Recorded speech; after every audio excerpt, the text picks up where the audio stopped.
செய்திகள் வாசிப்பவர் சிவசக்தி ஸ்டாலின்.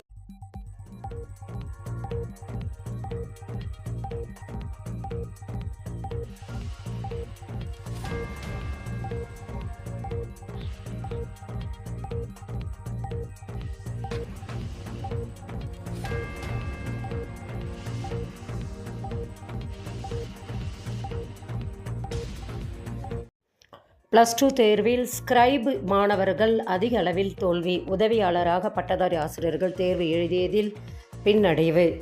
+2 தேர்வில் ஸ்கிரைப் மாணவர்களுக்கு இந்த முறை முதுநிலை ஆசிரியர்களுக்கு பதிலாக பட்டதாரி ஆசிரியர்களை உதவியாளர்களாக அமர்த்தி தேர்வை எழுத வைத்ததால் பெருமளவு மாணவர்கள் தோல்வி அடைந்துள்ளதாக கூறப்படுகிறது. ஸ்கிரைப் ஆசிரியர்கள் மாணவர்கள் சொல்வதை மட்டுமே தேர்வில் எழுத வேண்டும். மாற்றுத்திறனாளி +2 மாணவர்களுக்கு அவர்கள் எழுதும் பாடப்பிரிவு முதுநிலை ஆசிரியர்களை கடந்த ஆண்டு வரை +2 தேர்வு எழுதினர்.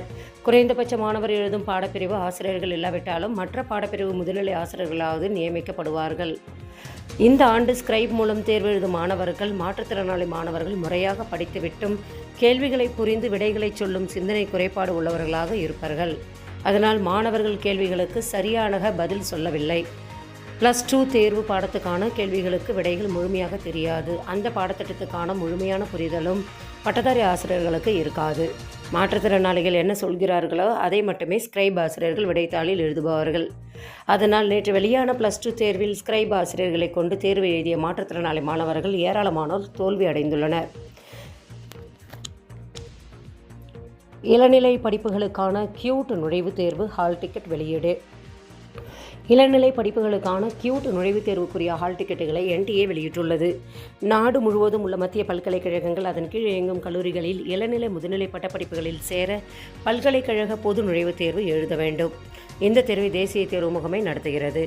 வரும் கல்வி ஆண்டிற்கான இளநிலை படிப்புகளுக்கான கியூட் நுழைவுத் தேர்வு மே 11 முதல் 31ஆம் தேதி வரை நடைபெறுகிறது. இதற்கான ஹால் டிக்கெட் தற்போது வெளியிடப்பட்டுள்ளன.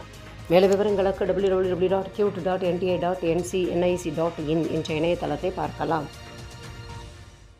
முதல் 3 வகுப்புகளுக்கு பாட புத்தகங்கள் தயார். தமிழகத்தில் மாநில கொள்கை அடிப்படையில் பின்பற்றி 1, 2, 3 வகுப்புகளுக்கான புதிய பாடப்புத்தகங்கள் தயாராக உள்ளன. மத்திய கல்விக் கொள்கையை தமிழக அரசு ஏற்காததால் மாநில கல்விக் கொள்கையை உருவாக்க குழு அமைக்கப்பட்டன. அக்குழுவின் பரிந்துரையின்படி மாநில கல்விக் கொள்கையின் கடந்த ஆண்டு உருவாக்கப்பட்டன. அதன்படி 8ஆம் வகுப்பு வரையிலான பாடத்திட்டத்தை மாற்றி அமைக்க கல்வி மற்றும் நிர்வாக குழுக்கள் அமைக்கப்பட்டன. அக்குழுக்கள் மாணவர்களின் மனப்பாடம் செய்யும் சுமையை குறைத்து ஆளுமை திறன், வாழ்க்கை திறன் மற்றும் நேர்மறை சிந்தனை வளர்க்கும் வகையில் பாடத்திட்டங்களை மாற்றி கருத்துருக்களை வழங்கின. அவை tnschools.government.in என்ற இணையதளத்தில் வெளியிடப்பட்டுள்ளன. 1 முதல் 3ஆம் வகுப்பு மாணவர்களுக்கு பாடப்புத்தகங்கள் தயார் நிலையில் உள்ளது குறிப்பிடத்தக்கது. மாணவர்களுக்கு தொலைபேசி மூலம் இலவச மனநல ஆலோசனைகள். தமிழ்நாடு அரசு முக்கிய அறிவிப்பு வெளியீடு. மாணவர்களுக்கு தொலைபேசி மூலம் இலவச மனநல ஆலோசனைகள். தமிழ்நாடு அரசு செய்திக்குறிப்பு வெளியீடு. டெலி கவுன்சிலிங் எனப்படும் தொலைபேசி மூலம் அறிவுரை பகிர்தல். மாணவர்கள் மற்றும் பெற்றோர்கள் தயங்காமல் 14416 அல்லது 104 ஆகிய தொலைபேசி எண்களில் தொடர்பு கொண்டு மனநல ஆலோசனைகளை தவறாமல் பெற்றுக்கொள்ளலாம். பயிற்சி பெற்ற மனநல ஆலோசகர்கள், மருத்துவர்கள் மூலம் கட்டணமின்றி இச்சேவை வழங்கப்பட்டு வருகிறது. பாலிடெக்னிக்கலில் மாணவர் சேர்க்கை துவக்கம். பாலிடெக்னிக்கலில் மாணவர் சேர்க்கை தற்போது தொடங்கியுள்ளன. மாணவர்கள் www.tnpolytechnic.com என்ற இணையதளத்தை பார்த்து தகுந்த கல்லூரிகளை தேர்வு செய்ய வேண்டும் என கேட்டுக்கொள்ளப்படுகிறது. செய்திகள் நிறைவடைந்தன. வணக்கம்.